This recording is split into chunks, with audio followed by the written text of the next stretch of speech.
আসসালামু আলাইকুম ওরহমতুল্লাহি ওবরাকাতু ইন্নাল হামদুলিল্লাহ নাহমাদুহু ওয়া নাস্তাঈনুহু ওয়া নাস্তাগফিরুহু ওয়া নাউযু বিল্লাহি মিন শুরুরি আনফুসিনা ওয়া মিন সাইয়্যাতি আমালিনা মান ইয়াহদিহিল্লাহু ফালা মুযিল্লা লাহু ওয়া মান ইউদ্লিল ফালা হাদিয়া লাহু ওয়া আশহাদু আল লা ইলাহা ইল্লাল্লাহু ওয়াহদাহু লা শারীকা লাহু ওয়া আশহাদু আন্না মুহাম্মাদান আবদুহু ওয়া রাসূলুহু সাল্লাল্লাহু তাআলা আলাইহি ওয়া আলা আলিহি ওয়া আসহাবিহি ওয়া সাল্লামা তাসলিমান কাসীরা ইয়া আইয়ুহাল্লাযীনা আমানুত্তাকুল্লাহা হাক্কা তুকাতিহি ওয়া লা তামুতুন্না ইল্লা ওয়া আনতুম মুসলিমুন ইয়া আইয়ুহান নাসু ইত্তাকু রাব্বাকুমুল্লাযী খালাকাকুম মিন নাফসিন ওয়াহিদা ওয়া খালাকা মিনহা যাওজাহা ওয়া বাসসা মিনহুমা রিজালান কাসীরান ওয়া নিসা ওয়াত্তাকুল্লাহাল্লাযী তাসাআলুনা বিহি ওয়াল আরহাম ইন্নাল্লাহা কানা আলাইকুম রাকীবা ইয়া আইয়ুহাল্লাযীনা আমানু তাকুল্লাহা ওয়া কুলু কাওলান সাদীদা يصلح لكم أعمالكم ويغفر لكم ذنوبكم ومن يطع الله ورسوله فقد فاز فوزا عظيما أما بعد فإن خير الحديث كتاب الله وخير الهدي هدي محمد صلى الله عليه وسلم وشر الأمور محدثاتها وكل محدثة بدعة وكل بدعة ضلالة وكل ضلالة في النار أعوذ بالله من الشيطان الرجيم بسم الله الرحمن الرحيم قل هل ننبئكم بالأكثرين أعمالا الذين ضل سعيهم في الحياة الدنيا وهم يحسبون أنهم يحسنون صنعا أولئك الذين كفروا بآيات ربهم ولقائه فحبطت أعمالهم فلا نقيم لهم يوم القيامة وزنا আলহামদুলিল্লাহ আল্লাহ রাব্বুল আলামিন অশেষ মেহেরবানি তিনি আমাদেরকে পবিত্র সিয়াম সাধনার মাসে সুস্থ সবল রেখে পবিত্র সিয়াম সাধনা করার মতো সুযোগ করে দিয়েছেন। আমরা একবার দুরূদ ও সালাম পড়ব সে প্রিয় নবী সাল্লাল্লাহু আলাইহি সাল্লামের প্রতি যার অনুসরণ আমাদের জন্য বাধ্যতামূলক করা হয়েছে এবং তিনি আমাদের জন্য নিদর্শন এবং তিনি আমাদের জন্য হচ্ছে অনুকরণীয় আদর্শ। আল্লাহুম্মা সাল্লি আলাই আল্লাহুম্মা বারিক আলাই। তো আলহামদুলিল্লাহ ধারাবাহিকভাবে এই সিয়ামের আলোচনায় আজকে বিষয়ে যে বিষয়ে আলোচনা করব সে বিষয় হচ্ছে ইবাদত, আমল এবং দোয়া কবুলের শর্ত, সময় এবং স্থান। তো এই বিষয়ে আরও দুটো আলোচনা করেছিলাম। তো আজকে ইনশাআল্লাহ তৃতীয় আলোচনা এবং যতদূর সম্ভব চেষ্টা করব আজকে অন্যান্য বিষয়গুলোকে সংক্ষিপ্ত আকারে হলেও আজকে এই দোয়ার বিষয়ে আলোচনা অনেক দীর্ঘ আলোচনা রয়েছে, তারপরও সংক্ষিপ্তভাবে যাতে আমরা সবার কাছে তুলে ধরতে পারি এই জন্য আজকে চেষ্টা করবো ইনশাআল্লাহ দোয়া সংক্রান্ত বিষয়, অন্যান্য বিষয়গুলো, স্থান এবং সময়, কোন কোন সময় দোয়া কবুল হয় এবং কোন কোন জায়গায় দোয়া কবুল হয় এই বিষয়গুলোকে আরেকটু সংক্ষিপ্তভাবে শেষ করার জন্য চেষ্টা করবো ইনশাআল্লাহ। তো আশা করি আপনারা ইনশাআল্লাহ ধৈর্য ধরে শুনবেন এবং এর পাশাপাশি এগুলোকে আমল করার চেষ্টা করবেন ইনশাআল্লাহ। তো শুরুতেই আমি গত প্রথম এবং দ্বিতীয় পর্বের যে আলোচনা করেছিলাম সেখানে অধিকাংশ আলোচনাই ছিল শর্ত নিয়ে, দোয়া, ইবাদত এবং আমলের শর্ত নিয়ে। তো আগেই বলেছি যে ইবাদত এবং আমল আসলে মূলত আমরা যে কোনো কাজ করি এটা এক অর্থে এটা আমল। তো এই আমলটা যখন কোরআন এবং সহিহ সুন্নাহর আলোকে হবে, রাসূলুল্লাহ সাল্লাল্লাহু আলাইহি ওয়াসাল্লামের নির্দেশিত পথে, আল্লাহর নির্দেশিত পথে হবে, রাসূলুল্লাহ সাল্লাল্লাহু আলাইহি ওয়াসাল্লামের দেখানো পথে হবে, তখন সেটা ইবাদত হয়ে যাবে। আর যেটা ইবাদত হবে না সেটা এমনি কাজ হবে, সেটার কোনো মূল্য, দুনিয়াতে সামান্য মূল্য রাখলেও আখিরাতে কোনো মূল্য থাকবে না। তো এই জন্য ইবাদত যেমনিভাবে আমাদের জন্য খুবই গুরুত্বপূর্ণ একটা বিষয়, তেমনিভাবে যে আমরা যে কাজগুলো করি এবং কাজ এবং আমলটা অনেকটা ইবাদতটা কাছাকাছি, সমার্থক শব্দ যেটা বলেছিলাম। তো ইনশাআল্লাহ আপনারা হয়তো বা পিছনে আলোচনা যারা দেখেছেন এই বিষয়গুলো আশা করি আপনাদের মানে জানা রয়েছে। তো তারপরও আজকে যেহেতু বিস্তারিত সব আলোচনা করবো, এই আলোচনাগুলো আবার চলে আসতে পারে। তো তো আমরা সামনের দিকে চলে যাচ্ছি ইনশাআল্লাহ।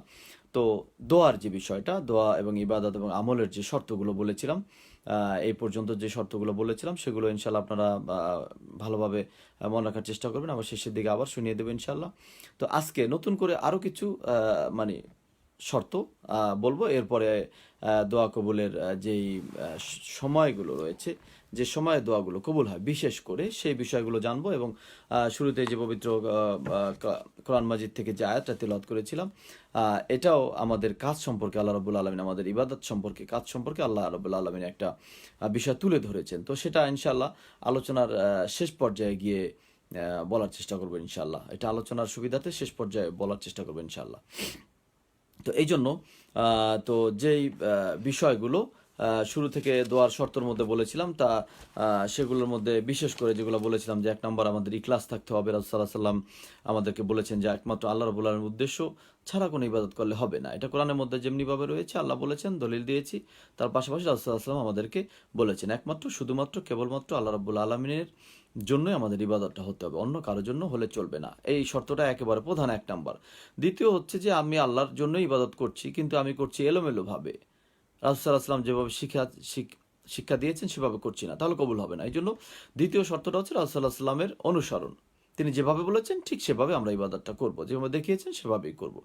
আর তৃতীয়টা হচ্ছে আমাদের কি অন্যতম গুরুত্বপূর্ণ, তৃতীয়টা হচ্ছে কি হালাল রুজি। আমি রাসূল সাল্লাল্লাহু আলাইহি সাল্লাম অনুসরণ করলাম, আমি আল্লাহর জন্য করছি, কিন্তু আমার রুজিটা হালাল না, তাহলে কি হবে? আমার ইবাদত কি আল্লাহ পর্যন্ত পৌঁছবে না। তো এই জন্য এই তিনটা একেবারেই মেইন, মানে এই তিনটা কোনোটাই কোনো রকমের ছুটে গেলে কি হবে না, ইবাদত কি কবুল হবে না।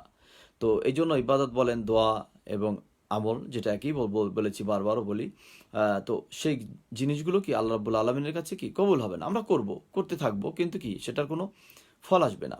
তো এই জন্য এগুলো বিশেষ করে থাকবে। এর পাশাপাশি আরও যে কারণগুলো ধারাবাহিকভাবে আলোচনা করেছি, সেই বিষয়গুলো ইনশাল্লাহ আমাদের সামনে থাকবে।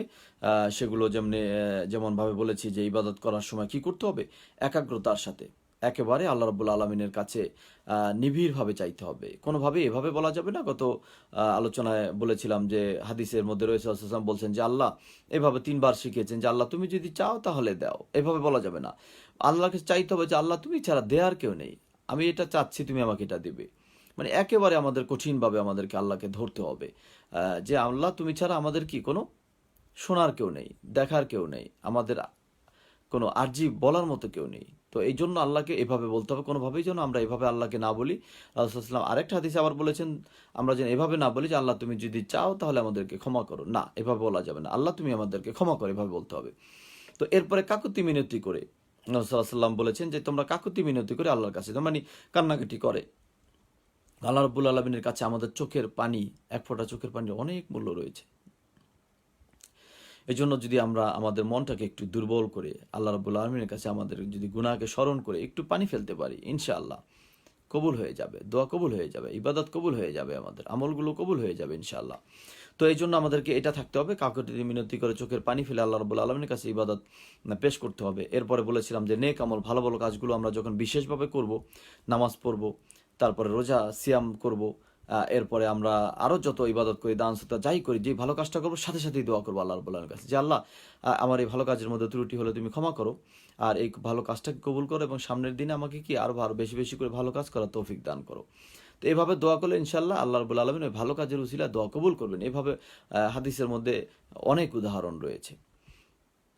তো এরপরে আর যেগুলো বলেছিলাম যে ইবাদতের দোয়া কবুলের যেগুলো, তার মধ্যে আরও কিছু আছে। সেটা হচ্ছে যে কি আল্লাহ রাব্বুল আলামিনের কাছে আজকে আরও কয়েকটা বলবো। তা হচ্ছে আল্লাহ রাব্বুল আলামিনের কাছে গুনাহ পাপ স্বীকার করে দোয়া করা যে আল্লাহ আমি গুনাহগার, আমার এই পাপ রয়েছে, আপনি তো জানেন যে আমার পাপ ছাড়া দুনিয়াতে আর কিচ্ছু নেই, আমি এত অন্যায় করেছি, আপনি আমাকে কি করেন আল্লাহ, আমাকে ক্ষমা করেন। কারণ আমি যদি আপনার থেকে ক্ষমা না পাই, আপনার কাছ থেকে যদি আমি ক্ষমা নিতে না পারি, তাহলে আমার দুনিয়া আখিরাত কি কোনো কাজে আসবে না।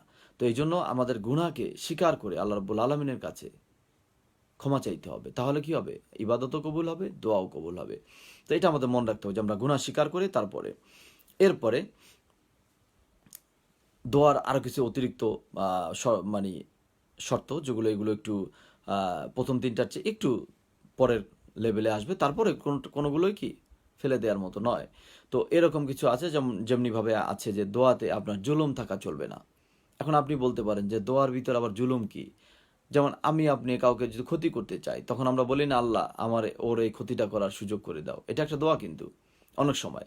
অথবা আমরা দোয়ার মধ্যে বাড়াবাড়ি করি, যেমন আমি কোনো অন্যায় করতে যাচ্ছি, যেমন কেউ চুরি করতে যায়, তখন সে বারবার কি করে, আল্লাহকে ডাকতে থাকে যে আল্লাহ আমি যেন চুরি করে ধরা না পড়ি। তো এই দোয়া কি আল্লাহ শুনবেন না? এটা শুনবেন না আল্লাহ, কারণ রাসূল সাল্লাল্লাহু আলাইহি ওয়াসাল্লাম নিষেধ করেছেন। দোয়ার মধ্যে কি জুলুম থাকা চলবে না, দোয়ার মধ্যে বাড়াবাড়ি থাকা চলবে না। অন্যেরটা আমরা জবরদখল করব, সেক্ষেত্রে যাওয়ার পথে আবার জবরদখল করার পথে আল্লাহর কাছে দোয়া করব যে আল্লাহ কোনোভাবেই যেন কি আমি আবার কাজ থেকে কি ফিরে আসতে যেন না হয়, কাজ যেন করে আসতে পারি। তো এই যে এই জাতীয় দোয়া কি আল্লাহ কবুল করবেন না, এগুলো করা যাবে না, এগুলো করলে কি দোয়া কবুল হবে না। তো এই জন্য দোয়ার মধ্যে বাড়াবাড়ি চলবে না, দোয়ার মধ্যে জুলুম থাকলে সেগুলো চলবে না, অন্যায় থাকলে সেগুলো চলবে না। তার পাশাপাশি আত্মীয়তা ছিন্নকারী, এটা মনে রাখতে হবে। যারা কোনো কারণে আমাদের হয়তোবা দুনিয়ার প্রয়োজনে আত্মীয় স্বজনের সাথে চলতে ফিরতে অনেক সময় সম্পর্ক একটু ঘাটতি হতে পারে, একটু মনোমালিন্য আসতে পারে, কিন্তু একেবারেই সম্পর্ক ছিন্ন করা যাবে না। আমরা অনেকেই বলে যে আর জীবনে আপনার সাথে বা এর সাথে আর সম্পর্ক রাখবো না, এটা বলা যাবে না। আত্মীয়র সাথে এটা বলা যাবে না, আত্মীয়র সাথে কোনোভাবে এটা বলা যাবে না। আত্মীয়দের অনেক হক রয়েছে। তো এভাবে আমরা সবাই এরকম করি, কিন্তু কি এটা আসলে কঠিন একটা বিষয়। এটা যদি আমরা ছাড়তে না পারি তাহলে ওই অবস্থায় কি দোয়া কবুল হবে না। এই জন্য আত্মীয়তার সম্পর্ক ধরে রাখতে হবে। এবং আত্মীয়তার সম্পর্কের বিষয়ে রাসূলুল্লাহ সাল্লাল্লাহু আলাইহি ওয়াসাল্লাম বলেছেন, একটা হাদিস রয়েছে যে আত্মীয়তা সম্পর্ককারী কি হয়, কি জান্নাতে যাবে না। সহিহ আল বুখারীর একটা হাদিস রয়েছে যে আত্মীয়তা সম্পর্ককারী জান্নাতে যাবে না। এই জন্য আমরা যারা এখনো আমাদের আত্মীয় স্বজন, যাদের বিশেষ করে নিকট আত্মীয়, রক্ত সম্পর্কের যা আত্মীয় রয়েছে, যাদের সাথে হয়তো বৈধ কারণেও হয়তো বা হতে পারে সম্পর্ক ক্ষতি হতে পারে, অথবা ছোটোখাটো বিষয় নিয়ে হতে পারে। অনেকের আবার আপনার কি বলে আভিজাত্য বা একটু অহংকারের কারণে হতে পারে যে আত্মীয় ছোট, এই জন্য আমি কি করলাম, তার সাথে সম্পর্ক রাখছি না। তো যেই কারণেই হোক, আমি আপনার তো জানি, আমরা একটু চেষ্টা করি যে আমাদের সম্পর্কটা কি স্বাভাবিক করার জন্য। কারণ কি এই যে আত্মীয়তা ছিন্ন করা অবস্থা, এটা যদি একেবারে ধর্মীয় কারণ না হয়, ধর্মীয় কারণ যদি হয় সেক্ষেত্রে বিষয়টা আলাদা। তো এর বাইরে যদি হয় তাহলে কি হবে, দোয়া কবুল হবে না। তো এই জন্য আমাদের কি করতে হবে, আত্মীয়তা আর সম্পর্ক কি ধরে রাখতে হবে। তো আত্মীয়তা সম্পর্ক ধরে রাখলে আমাদের দোয়া কি কবুল হবে। তো এগুলোই মোটামুটি অধিকাংশই দোয়া কবুলের শর্ত, ইবাদতের শর্ত বলে দিয়েছি। আর দুইটা জিনিস রয়েছে, যেমন শিরক। আমরা যদি আল্লাহর সাথে কাউকে শরিক করি, যে কথাটা উদাহরণ দিয়েছিলাম, আমরা যদি বলি যে আল্লাহ লাগে ইল্লাহ লাগে নাউজুবিল্লাহ, তো এরকম যদি আমরা মনে করি তাহলে আমাদের দোয়া কবুল হবে না। উল্টা আরও কি হবে, আমার এই পর্যন্ত আমি আপনি যে আমলগুলো করেছি সেগুলো কি হয়ে যাবে, নিশ্চিহ্ন হয়ে যাবে শিরক করলে। আর বিদআত করলে কি হবে, বিদআত করলে সামনের আমলগুলো কবুল হবে না, আর শিরক করলে কি হবে, পিছনেরগুলো চলে যাবে। এই জন্য বিদআত কি, বিদআত হলো ইসলামের মধ্যে এমন কিছু নতুন করে করা যেটা রাসূলুল্লাহ সাল্লাল্লাহু আলাইহি ওয়াসাল্লাম করতে বলেননি, নিজে করেননি, এবং তার সামনে কেউ করেছে তাকে নিষেধও করেননি, মৌনসম্মতিও ছিল না। এই জাতীয় কোনো কিছু যদি আমরা ধর্মের মধ্যে করি, দুনিয়ার প্রয়োজনে করলে যেটা ধর্ম নিষেধ করেনি সেটা সেটা বিদআত নয়, সেটা হচ্ছে মুআমালাত বলে। এটা মানে দুনিয়ার প্রয়োজনে এই। কিন্তু যদি দিনের প্রয়োজনে আমরা যদি কোনো কিছু বাড়িয়ে বা কমিয়ে থাকি তাহলে সেটা বিদআত হয়ে যাবে। আর এই বিদআত যদি আমরা করি তাহলে কি হবে, আমাদের কোনো আমল কবুল হবে না, সামনের আমলগুলো নষ্ট হয়ে যাবে, কবুল হবে না। আর যদি শিরক করি তাহলে কি পিছনের আমলগুলো কি নিশ্চিহ্ন হয়ে যাবে। তো এই জন্য সাবধান, এই শিরক বিদআত থেকে আমাদেরকে কি মুক্ত থাকতে হবে যদি আমাদের দোয়া আল্লাহ রাব্বুল আলামিনের কাছে কি কবুল করে নিতে হয়।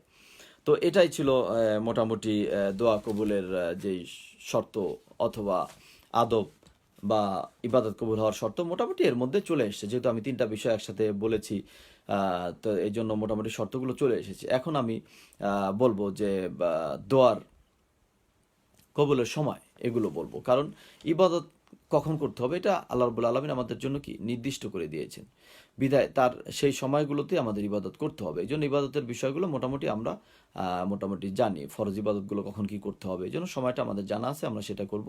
আর দোয়ার যে বিষয়গুলো কোন কোন জায়গায়, কারণ ইবাদত করার সাথে সাথে আমরা যে দোয়া করি, মাঝে মাঝে নামাজ পড়ে দোয়া করি, সেটা কি রাসূলুল্লাহ সাল্লাল্লাহু আলাইহি ওয়াসাল্লাম করেছেন না করেননি, এই বিষয়ে আমাদের জানতে হবে। আবার কোন কোন জায়গায় দোয়া করলে রাসূলুল্লাহ সাল্লাল্লাহু আলাইহি ওয়াসাল্লাম বলেছেন যেটা কবুল হওয়ার সম্ভাবনা বেশি, ওইগুলো কি আমরা জানবো।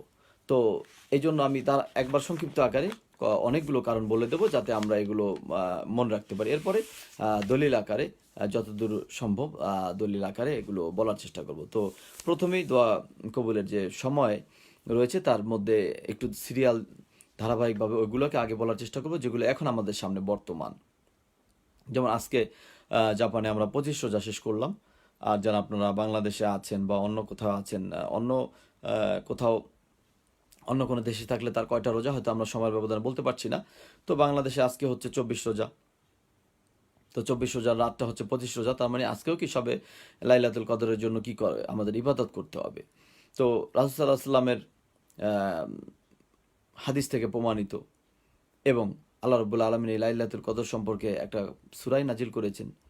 তো এই জন্য এই লাইলাতুল কদরের যে ফজিলত রয়েছে হাজার মাসের চেয়ে উত্তম।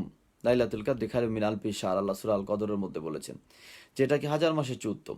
তো এই যে উত্তম সময়টা, এই সময়টাতে কি হয়, দোয়া কবুল হয়। তো এটা হচ্ছে দোয়া কবুলের সময়ের মধ্যে আজকের দিনে 1 নম্বর বলবো, এই জন্য যে আমাদের সামনে এখন লাইলাতুল কদর রয়েছে। কারণ কি, আমরা নির্দিষ্টভাবে 27 তারিখে লাইলাতুল কদর পালন করার জন্য যদি ইবাদত করি, সেক্ষেত্রে সেদিন নাও হতে পারে। কারণ সহিহ হাদিস থেকে লাইলাতুল কদরের আলোচনা আমি বলেছিলাম যে রাসূলুল্লাহ সাল্লাল্লাহু আলাইহি ওয়াসাল্লামের জীবদ্দশায় লাইলাতুল কদর একবার কি হয়েছিল, 20 রোজার রাত বা 21 রোজায় হয়েছিল। এই জন্য এখন যে আমাদের সময় সেটা হবে না তার কোনো নিশ্চয়তা নেই। এই জন্য আমরা কি করব, 21 রোজার রাতে, 23 রোজার রাতে, 25 রোজার রাতে, 27 রোজা এবং 29 রোজার রাতে আমরা লাইলাতুল কদর কি করব, খোঁজ করব এবং আমরা ইবাদত করব। কারণ এই লাইলাতুল কদর রাসূলুল্লাহ সাল্লাল্লাহু আলাইহি ওয়াসাল্লাম ইবাদত করতেন, পরিবারকে তুলে দিতেন। তার পাশাপাশি তিনি এত ইবাদত করার ব্যাপার মনোনিবেশ করতেন যে তার কি আপনার লুঙ্গিকে খুব টাইট করে বেঁধে নিতেন। মানে ইবাদতটাকে আমার জন্য কোনো কি না হয়, এটাকে সহজ ভাষায় কি বলা যায়, যে মানে ইবাদতের জন্য আমার কোনো ধরনের অন্য কোনো চিন্তা ভাবনা না আসে, আমি যেন সুন্দরভাবে ইবাদত করতে পারি। যেমন অনেক সময় আমাদের জরুরি কোনো প্রয়োজনে কিছু করতে গেলে অনেক সময় দেখা যায় প্যান্টটা ঢিল হয়ে গেল কিনা বা লুঙ্গিটা ঢিল হয়ে গেল কিনা এদিক ওদিকে। তো এটা একটা কারণ হতে পারে, অথবা এটার একটা রূপক উদাহরণ হতে পারে যে তিনি কঠোরভাবে মনোনিবেশ করলেন ইবাদতে। তো সেই রাতটার নাম হচ্ছে লাইলাতুল কদর। তো সেটা আমাদের সামনে। তো যারা বাংলাদেশে আছেন বিশেষ করে বা অন্যান্য দেশে যারা আছেন, তাদের জন্য যদি আজকে 24টা রোজা হয়, তাহলে আপনার জন্য কি রাতে লাইলাতুল কদরের রাত হতে পারে। এই রাতে যদি হয়ে যায়, ইনশাআল্লাহ আমরা হাজার বছরের শ্রেষ্ঠ ইবাদত পেয়ে যাব। তো এই জন্য আপনাদেরকে বলবো যে ইবাদত, দোয়া কবুলের যে একটা সময় আমাদের সামনে বর্তমান, সেটা হচ্ছে লাইলাতুল কদরের সময়। তো এই জন্য আমরা কি করব, লাইলাতুল কদরের সময় আমরা দোয়া করব, আল্লাহর কাছে ইবাদত করব, দোয়া করব, তাহলে কবুল হবে। এটা হচ্ছে দোয়া কবুলের সময়ের মধ্যে আজকের দিনে 1 নম্বর। এরপর দ্বিতীয় যেটা বলবো, সেটাও এই সময়ের সাথে নির্দিষ্ট, এই জন্য এই সময়টাকে বলবো, সেটা হচ্ছে কি, রামাজান অবস্থায়, সিয়াম অবস্থায়। আমরা এখন কিন্তু সিয়াম অবস্থায় আছি। এখন রাতে আমাদেরকে আল্লাহ নিষেধ করছেন, রাতে তোমাদের জন্য সিয়াম নয়, সুবে সাদেক থেকে কি সূর্য অস্ত পর্যন্ত, সূর্যোদয় থেকে সূর্য অস্ত পর্যন্ত সময়টাকে আমাদেরকে সিয়াম পালন করতে বলছেন। তো সেই সময়টা আমরা সিয়াম পালন করছি। তো এখন এই রাতটাও কি, যদিও আমাদের সিয়াম পালন আমরা করছি না, কিন্তু সিয়ামের সময়টা আমাদের জন্য এখন। তো এই সময়তে কি সিয়ামের অবস্থায় যেমনিভাবে দোয়া কবুল হবে, এই সময়টা তো দোয়া কবুল হবে। এই জন্য আমরা রোজা অবস্থায় যত বেশি পারি আল্লাহ রাব্বুল আলামিনের কাছে আমরা কি বেশি বেশি করে দোয়া করব, দুনিয়া এবং আখিরাতের কল্যাণ চাইব। বিশেষ করে সিয়াম অবস্থায় যে কোনো সময় দোয়া করবেন, ইনশাআল্লাহ আল্লাহ কবুল করবে। বিশেষ করে ইফতারের আগে আর রাত্রিতে, তারাবির সময়, তাহাজ্জুদের সময়, বিশেষ করে এই সময়টাতে যদি আমরা দোয়া করি, তাহলে ইনশাআল্লাহ সিয়াম অবস্থায় দোয়া কবুলের সম্ভাবনা কি খুব বেশি। দোয়া কবুল হবে, বেশি বলবো কেন, দোয়া কবুল হবে, ইনশাআল্লাহ কবুল হবে। তো এই জন্য আমাদের এই দোয়া কবুলের যে সময়গুলো, তার 1 নম্বর আমরা লাইলাতুল কদর, যেটা আজকে আমাদের সামনে আছে এবং সামনে আরও 2টো দিন রয়েছে, 27 এবং 29। তো সেই দিনগুলোতে আমরা খোঁজ করবো ইনশাআল্লাহ। আর হচ্ছে সিয়াম অবস্থায়, যেহেতু আজকে সিয়াম আমাদের 25 শেষ হয়ে গেছে, আপনাদের কারো যদি 24 হয়ে থাকে, তাহলে আর সামনে হয়তো 5টা হতে পারে, যদি 29 রোজা হয়, বা 6টা হতে পারে।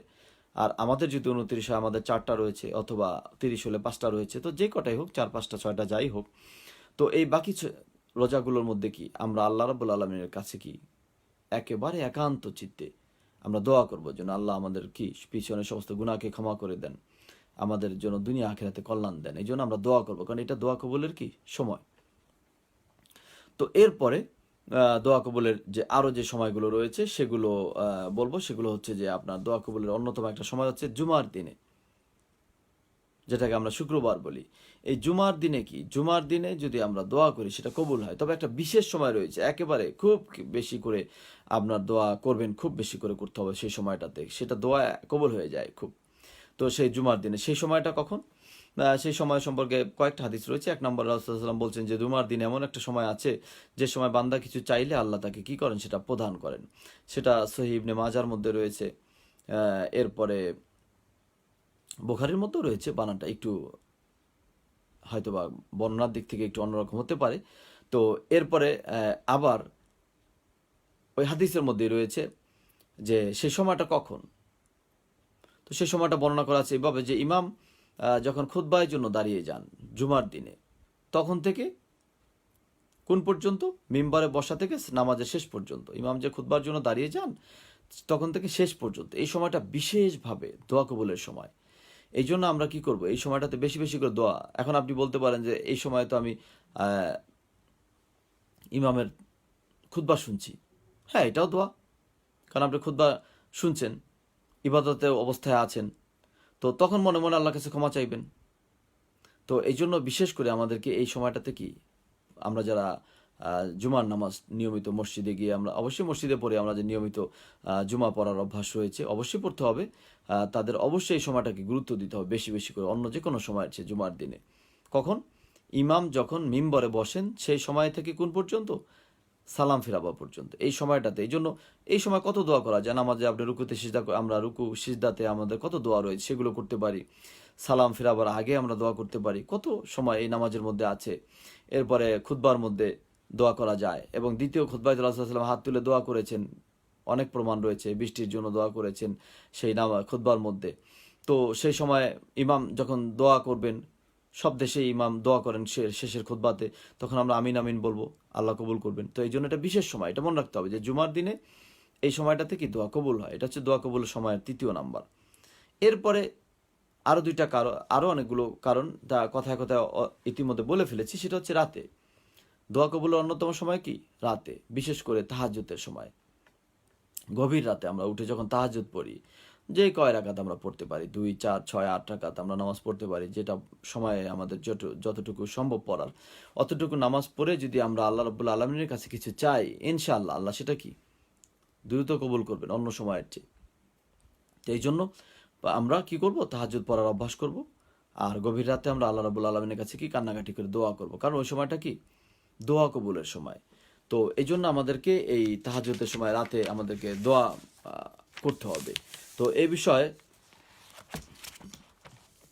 একটা রেফারেন্স দেবো, অনেক হাদিস রয়েছে, আসলে রেফারেন্স দিতে গেলে সময় চলে যায় বেশি, এই জন্য একটা বলবো। সেখানে মুআজ ইবনে জাবাল রাদিয়াল্লাহু তাআলা থেকে বর্ণিত যে রাসূলুল্লাহ সাল্লাল্লাহু আলাইহি ওয়াসাল্লাম বলেছেন যে কোনো ব্যক্তি যদি উজু করে, দোয়া পড়ে, রাতে শয্যা গ্রহণ করে, মানে ঘুমাবার আগে সে যদি রাতে ঘুমিয়ে যায়, কারণ ওই যে আপনার উজু করলাম, দোয়া পড়লাম, এটা তো দোয়া, তারপর শেষ রাতে উঠে দোয়া করে তো ঘুমালো, এরপরে আবার শেষ রাতে উঠবে, সে উঠে যদি আল্লাহর নিকটে কিছু চায়, আল্লাহ তাকে তা প্রদান করেন। এই হাদিসটা কোথায় রয়েছে? এটা রয়েছে আহমদের মুসনাদে আহমদ হাদিস গ্রন্থ রয়েছে, সেখানে এটা রয়েছে। আবু দাউদ, সুনান আবু দাউদের মধ্যে রয়েছে, এবার মিশকাতুল মাসাবি মধ্যেও এই হাদিসটা রয়েছে, সেটা 1225 নম্বর হাদিস। মিশকাতুল মাসাবি সাধারণত আমাদের অনেকের বাসায় হয়তো বা থাকে সংগ্রহে, তার 1215 নম্বর হাদিসই হচ্ছে এটা। তো এই যে এই রাতের উঠার যে এত গুরুত্ব, তো এই জন্য আমরা কি করব, চেষ্টা করব, যারা নিয়মিত করেন আলহামদুলিল্লাহ অনেক ভালো, আর যারা করতে পারি না আমরা অন্তত প্রতিদিন না পারলে অন্তত চেষ্টা করি, আর সপ্তাহে 2 একবার ওঠার জন্য চেষ্টা করলে হবে। আপনি আমরা আসেন সবাই, আমরা চেষ্টা করি ইনশাআল্লাহ, কারণ এটা কি দোয়া কবুলের অন্যতম একটা সময়। তো এই জন্য আমরা রাতে তাহাজ্জুদের সময় আমরা দোয়া করব। আর আরেকটা কারণ, সেটা হচ্ছে নামাজ শেষে। তো গত দ্বিতীয় পর্বে আলোচনা বলেছিলাম যে ফরজ নামাজের শেষে যদি দোয়া করে আল্লাহ সেটা কবুল করে। তো এর মানে এই নয় যে ফরজ নামাজের পরে আমরা কি হাত তুলে দোয়া করব, কারণ রাসূলুল্লাহ সাল্লাল্লাহু আলাইহি ওয়াসাল্লাম করেননি। তো এই জন্য ফরজ নামাজের পরে 9 থেকে 10টা দোয়া রয়েছে, এগুলো আমি অনেক নামাজের আলোচনায় বলেছিলাম।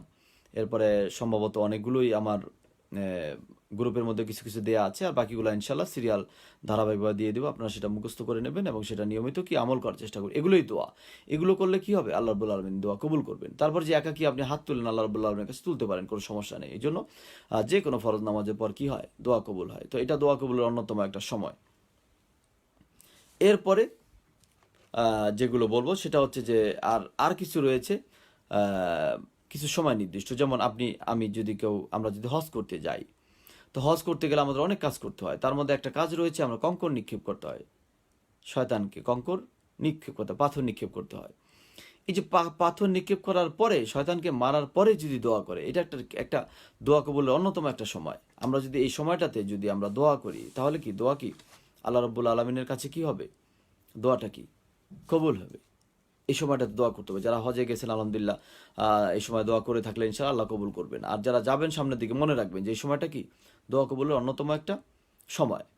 আর নামাজের শেষে যে দোয়া কবুল হয় সে একটা রেফারেন্স দিয়ে দিই, কারণ যেহেতু এটা নামাজ আমরা নিয়মিত ভোর রাত্রে উঠতে না পারলেও কি নামাজটা নিয়মিত আমরা পড়ি আলহামদুলিল্লাহ। তো এই জন্য আবু উসামা রাদিয়াল্লাহু তাআলা থেকে বর্ণিত রাসূলুল্লাহ সাল্লামকে জিজ্ঞেস করা হয়েছিল, তিনি বলেন যে রাসূলুল্লাহ সাল্লামকে জিজ্ঞেস করা হয়েছিল কোন সময় সবচেয়ে বেশি দোয়া কবুল হয়। তো রাসূলুল্লাহ সাল্লাম বললেন যে শেষ রাতে এবং ফরজ নামাজের শেষে। এখানে দুইটা কারণই আছে, শেষ রাতেও কবুল হয় আর কি ফরজ নামাজের পরে। তো এই জন্য এটা রয়েছে, হাদিসটা রয়েছে তিরমিজির মধ্যে রয়েছে, তিরমিজি শরীফ সুনান জামেআত তিরমিজির মধ্যে রয়েছে, এবং এটা মিশকাতের মধ্যে রয়েছে। মিশকাতুল মাসাবির 968 নম্বর হাদিস হচ্ছে এটা, এটা সহিহ সনদ। তো এই জন্য আমরা কি জানলাম, একটা হাদিস থেকে আমরা কি দুইটা রেফারেন্স পেয়ে গেলাম। একটা হচ্ছে রাতে যে আল্লাহ দোয়া কবুল করে, সেটাও আমরা জানলাম হাদিস থেকে। আর একটা কি জানলাম, যে নামাজ শেষেও হয়। তো এই জন্য ছোট ছোট করে হলে অন্তত একটা করে রেফারেন্স দেওয়ার চেষ্টা করবো। আর অনেক রেফারেন্স আছে ইনশাআল্লাহ, ভবিষ্যতে আল্লাহ যদি তৌফিক দেয়, যখন বিস্তারিত আরও একটু আলোচনা করার সময়, দীর্ঘ আলোচনা করার সময় হলে ইনশাআল্লাহ বলবো। তো এরপরে আরও কিছু সময় রয়েছে যেমন দোয়া কবুলের, সেটা হচ্ছে যে আজান এবং ইকামতের মাঝখানে যখন আজান দেয় মুয়াজ্জিন, তো সাধারণত আমাদের দেশে আজানের পরে অধিকাংশ জায়গায় 15 মিনিটের পরে নামাজ হয়, এটাই সাধারণত বেশি আমাদের দেশে। তো এই যে 15 মিনিট পর নামাজটা শুরু হয়, তো নামাজের আগে আমরা কি করি, নামাজের আগে কি আজান দিই না, আজান তো একটু আগেই দিচ্ছি, ওই নামাজের আগে ওটা হচ্ছে ইকামাত। তো এই যে নামাজের মধ্যে যে সময়টা, এই সময়টা আমাদের দেশে 15 মিনিট, কিন্তু মক্কায় আমি দেখেছি যে আজান শেষ তারপরে কি নামাজ শুরু হয়ে গেছে। তো ওই সময়টা তো অল্প সময়, যারা মক্কায় গিয়েছিলেন তারা হয়তো দেখবেন যে আজান হচ্ছে, আপনি আস্তে আস্তে দেখেন যে একামত শুরু হয়ে গেছে, কারণ সবাই তখন তাওয়াফ করছে, খুব দ্রুত শুরু হয়ে যায়। তো এই জন্য তো সেখানে তো সময় খুব একটা কম, তো ওই সময়ের মধ্যে যদি আমরা দোয়া করতে পারি, এই জন্য আজানের কি দোয়া আছে, কি দোয়া আছে আজানের, রাসূলুল্লাহ সাল্লাম বলছে মুয়াজ্জিন যা বলে তোমরা তাই বলো, শুধুমাত্র পরিবর্তন কোথায়, হাইয়া আলাস সালাহ হাইয়া আলাল ফালাহ যখন বলবে তখন লা হাওলা ওয়ালা কুওয়াতা ইল্লা বিল্লাহ বলতে হবে। আর বাকিটা মুয়াজ্জিন যা বলবে আমরা তাই বলবো, এটাই দোয়া। এরপরে আবার কি দোয়া পড়বো, যে আমরা পড়ি আল্লাহুম্মা রাব্বা হাযিহিদ দাওয়াতি তাম্মা ওয়াস সালাতিল কায়িমা, এভাবে আমরা পড়ি আতি মুহাম্মাদিন ওয়াসিলাতাল ফাজিলা অদ্দারাতা রাফিয়া বাসুমা কামা মাহমুদ আমিল্লাজি ওয়া আত্তা, এই পর্যন্ত আছে সহিহ বুখারীর মধ্যে। আর বাকি আমরা যে আরো পড়ি যে অরজুকনা সাফাতা ইয়ামুল কিয়ামা, এটা পাইনি কোথাও, এটা আমরা বানিয়েছি যে রাসূলুল্লাহ সাল্লাল্লাহু আলাইহি ওয়াসাল্লামকে আমাদের সাফায়াত নসিব করো, এটা বানানো একটা দোয়া, এটা সহিহ কোনো গ্রন্থের মধ্যে এটা আমরা পাইনি, এটা নেই। শুধু ও আত্মা পর্যন্ত সহিহ বুখারীর মধ্যে আছে। তো যাই হোক, তো এই দোয়া তো আমরা মোটামুটি পারি, তো এটা নামাজের পরে পড়বো, এটার মধ্যেও দোয়া রয়েছে, কবুল হবে। এরপরে দুরূদ শরীফ পড়ার জন্য আছে নামাজের আজানের পরে, আমরা প্রথমে মুয়াজ্জিন যা বলে তাই বলবো, পার্থক্য কোথায় সেটা বলেছি, লা হাওলা ওয়ালা কুওয়াতা ইল্লা বিল্লাহ বলবো হাইয়া আলাস সালাহ হাইয়া আলাল ফালার পরে। এরপরে আমরা আজান শেষে এই দোয়াটা পড়বো, যেটা একটু আগে বললাম, আমরা সবাই জানি। এরপরে আমরা যেটা করি না নিয়মিত, সেটা হচ্ছে এই আজানের এই দোয়ার পরে আবার দুরূদ পড়তে হয়। দুরূদ পড়ার অনেক ফজিলত রয়েছে, তো আগেই বলেছি, তো আজানের পরে পড়লেও তো ফজিলত আরও বেশি। তো এই জন্য আমরা দুরূদ পড়বো, কোনটা পড়বো, দুরূদ ইব্রাহিম পড়বো আমরা। তো এই সময়টাতে যদি সুযোগ পাই আমরা, যে আরেকটু ইকামাতে বাকি আছে, নামাজ শুরু হতে আরও 1 মিনিট, তাহলে আমরা অন্য দোয়াগুলো সেরে নেবো। বাবা মার জন্য আমরা দোয়া করবো, রাব্বির হামা কামা রাব্বায়ানি সগীরা বলবো। এরপর নিজেদের গুনার জন্য ক্ষমা চাইবো, পরিবারের জন্য ক্ষমা চাইবো, পুরোপুরি যারা চলে গেছে তাদের জন্য ক্ষমা চাইবো, ইনশাল্লাহ কবুল হবে। তো এই জন্য মনে রাখবেন যে আজান এবং ইকামাত এর মাঝখানে দোয়া কবুল হয়। তো এটা সময়ে কোন কোন সময় দোয়া কবুল হয় এখন সেই আলোচনা চলছে। এই জন্য এই আজান এবং ইকামাতের মাঝে কি কবুল হয়। আরেকটা হচ্ছে যুদ্ধের মাঠে ইসলামের জন্য, দেশ রক্ষার জন্য, নিজের জীবন বাঁচানোর জন্য যদি আমরা যুদ্ধে লিপ্ত থাকি, মুজাহিদ যারা, অকারণে না, যারা অকারণে আপনার মানুষ হত্যা করে সেটা নয়, ইসলামের প্রয়োজনে, আপনার রাষ্ট্রের প্রয়োজনে, আপনার নিজের জীবন বাঁচাবার জন্য, এগুলো হাদিসে রয়েছে। তো এই জন্য যদি কেউ যুদ্ধে লিপ্ত থাকে, যখন শত্রুকে মোকাবেলা করবে, বাঁচি না মরি আমরা কেউ জানি না, ওই সময়তে আল্লাহ রাব্বুল আলামিনের কাছে দোয়া করলে দোয়া কবুল হয়। তো এটা যেহেতু দোয়া কবুলের সময়, এই জন্য জানিয়ে দিলাম। তবে আমাদের হয়তো যুদ্ধ, কারো কারো জীবনে হয়তো যুদ্ধের মোকাবেলা করা সম্ভব হয় না, কারো কারো হয়তো বা জীবনে একবার হয়েছে, কারো কারো হয়তো কোনো জীবনও হয় না। তো এটা খুব একটা মানে দুষ্প্রাপ্য বিষয়। তো আল্লাহ যদি আমাদেরকে আসলে ইসলামের জন্য কখনো যুদ্ধ করার মতো সুযোগ দেন, এটা অনেক বড় একটা ফজিলতের বিষয়, কত বড় ফজিলত এটা চিন্তা করা যাবে না। কারণ রাসূলুল্লাহ সাল্লাম জীবনে প্রায় বলতেন যে আমি চাই যে আল্লাহ আমাকে জীবন দেন, আমি যুদ্ধ করি ইসলামের জন্য, শহীদ হই, আবার মারা যাই, আবার জীবন দেয়, আবার আল্লাহ আমাকে জীবন ফিরিয়ে দিন, আমি আবার যুদ্ধ করি, আবার শহীদ হই, আবার মানে শহীদ হওয়ার যে কত বড় রাসূলুল্লাহ সাল্লামের কাছে যে কত বড় একটা চাওয়া ছিল। তো এই জন্য শহীদ হওয়া অনেক মর্যাদার বিষয়। তো এই জন্য যুদ্ধক্ষেত্রে, শত্রু মোকাবেলার ক্ষেত্রে যদি আমরা আল্লাহ রাব্বুল আলামিনের কাছে যদি কিছু চাই, সেটা কবুল হবে। তো এটা দোয়া কি কবুলের একটা অন্যতম একটা সময়। এরপরে সিজদার সময়, আমরা যখন সিজদা দেই নামাজের মধ্যে, সেটা ফরজ নামাজ অথবা নফল নামাজ হোক। ফরজ হলে তো আগেই বলেছি যে ফরজের পরেও দোয়ার অনেক মূল্য রয়েছে, আল্লাহ কবুল করেন। তেমনি আবার সিজদাতে, তো সিজদাতেও কি দোয়া কবুল হয়। এই জন্য আমরা শুধু সুবহান রাব্বিয়াল আলা পড়ি না, এর পাশাপাশি আরও কতগুলো দোয়া রয়েছে। তো এই দোয়াগুলো আমি শেয়ার করবো ইনশাল্লাহ, আপনারা শিখে নেবেন। একসাথে শিখতে হবে ব্যাপারটা তা নয়, চেষ্টা করতে হবে যে একটা শিখলাম আর একটা শিখবো, একটা শিখলাম আর একটা শিখবো, গ্রুপের মধ্যে থেকে যাবে, আপনারা দেখে শিখে নেবেন ইনশাল্লাহ। অনেক দোয়া রয়েছে। তো ওই সময়তে আল্লাহ কি করেন, দোয়া কবুল করেন। এই জন্য আমরা সিজদায়, আল্লাহ সাল্লাম বলছেন মানুষ যখন বান্দা যখন সিজদায় থাকে তখন আল্লাহর বেশি নিকটবর্তী থাকে। তো এই জন্য ওই সময় দোয়া কবুল হবে। এই জন্য আমরা সিজদাকে লম্বা করব, তাসবিহ বেশি করে পড়বো, আল্লাহর কাছে দোয়া করব, আল্লাহ কবুল করবেন ইনশাআল্লাহ। তো যুদ্ধের মাঠে এবং আজানের সময় যে দোয়া কবুল হয় সে বিষয়ে আবার দুইটাই একটা হাদিসের মধ্যে রয়েছে, সেটা একটু রেফারেন্স আকারে আপনাদের শুনিয়ে দেব। সেটা হচ্ছে যে রাসূলুল্লাহ সাল্লাল্লাহু আলাইহি ওয়াসাল্লাম একটা বর্ণনা রয়েছে, সেটা যে দোয়া দুই সময় দোয়া ফেরত দেওয়া হয় না। রাসূলুল্লাহ সাল্লাল্লাহু আলাইহি ওয়াসাল্লাম বলছেন যে দুই সময় কি করা হয় না, দোয়া ফেরত দেওয়া হয় না। তো সময় দুইটা কখন? তো রাসূলুল্লাহ সাল্লাল্লাহু আলাইহি ওয়াসাল্লাম বলছেন যে এক নম্বর বলছেন আজানের সময়, আর দ্বিতীয়টা যুদ্ধের সময়। তো এটা সহিহ আবু দাউদের মধ্যে রয়েছে, আবু দাউদের মধ্যে রয়েছে আপনার হাদিস নাম্বার 2540 নাম্বার যে হাদিসটা রয়েছে সেখানে এই বর্ণনাটা রয়েছে, এবং এটা মিশকাতের মধ্যেও রয়েছে, সেখানে রয়েছে 673 নাম্বার হাদিস। আজানের ফজিলতের একটা অনুচ্ছেদ রয়েছে, সেখানে এটা হাদিসটা রয়েছে। তো এই জন্য আমরা এই এক হাদিস দিয়ে আমরা আরো দুটা কারণ জানলাম। সেটা কি, এক নম্বর হচ্ছে আজানের সময় দোয়া কবুল, আরেকটা হচ্ছে কি যুদ্ধের সময়। এই তো এই জন্য আমরা এই সময়গুলোকে আমাদেরকে মনে রাখতে হবে যে আমরা এগুলো কি দোয়া কবুলের সময়। এর পাশাপাশি আরও কিছু সময় রয়েছে, সেগুলো হচ্ছে যে তাসাহুদের পরে, আমরা যে নামাজে সালাম ফেরাবার আগে আমরা শেষ বৈঠকে বসি, বা দ্বিতীয় মাঝখানে যে বৈঠক থাকে 4 রাকাত বা 3 রাকাত নামাজে, সেখানে তো আমরা তাশাহুদ পড়ি। এই তাশাহুদের পরে বিশেষ করে শেষ বৈঠকের যে তাশাহুদ আমরা পড়ি, তারপরে আমরা দরুদ পড়ি, এরপরে কি করি, দোয়া মাসুরা পড়ি, এটা পরে আমরা সালাম ফিরিয়ে ফেলি। কিন্তু রাসূলুল্লাহ সাল্লাল্লাহু আলাইহি ওয়াসাল্লাম কি করতেন, এই দোয়া মাসুরা পড়ার সাথে সাথে কি সালাম ফেরাতেন না, তিনি আরও 4-5টা জিনিস থেকে ক্ষমা চাইতেন। এর বাইরেও আরও অনেক দোয়া পড়তেন। দোয়া মাসুরা ছাড়াও আরও 7-8টা দোয়া রয়েছে, যেগুলো রাসূলুল্লাহ সাল্লাল্লাহু আলাইহি ওয়াসাল্লাম আরও বেশি রয়েছে, আমি যা 7-8টার কথা বললাম আর কি। অনেক দোয়া রয়েছে যেগুলো রাসূলুল্লাহ সাল্লাল্লাহু আলাইহি ওয়াসাল্লাম নামাজের আগে পড়তেন।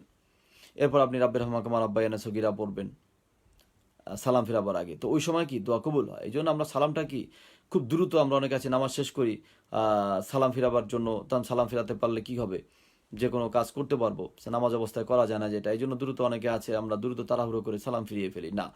একটু সময়টা যদি আমরা নেই, যে আমি তাশাহুদ পড়লাম, এরপরে দুরুদ পড়লাম, এরপরে দোয়া মাসুরা পড়লাম, এরপরে যে রাসূলুল্লাহ সাল্লাল্লাহু আলাইহি ওয়াসাল্লাম যে 5টা বিষয় থেকে ক্ষমা চাইতে, আল্লাহুম্মা ইন্নী আউযু বিকা মিন আযাবিল কবরি, আল্লাহ কবর আযাব থেকে বাঁচিয়ে দিন, ও আউযু বিকা মিন আযাবি জাহান্নাম, হে আল্লাহ আপনি জাহান্নামের আযাব থেকে বাঁচান, ও আউযু বিকা মিন ফিতনাতি মাসিদ দাজ্জাল, আল্লাহ আপনি দাজ্জালের ফিতনা থেকে বাঁচান, আউযু বিকা মিনাল মাহইয়া ওয়াল মামাত, হে আল্লাহ আপনি জন্ম মৃত্যুর ফিতনা থেকে বাঁচান, আউযু বিকা মিনাল মাসামি ওয়াল মাগরাম, হে আল্লাহ আপনি আমাকে বাঁচান পাপ কার্য থেকে, অল মাগরাম আপনি আমাকে বাঁচান কি থেকে, ঋণ কর্য থেকে।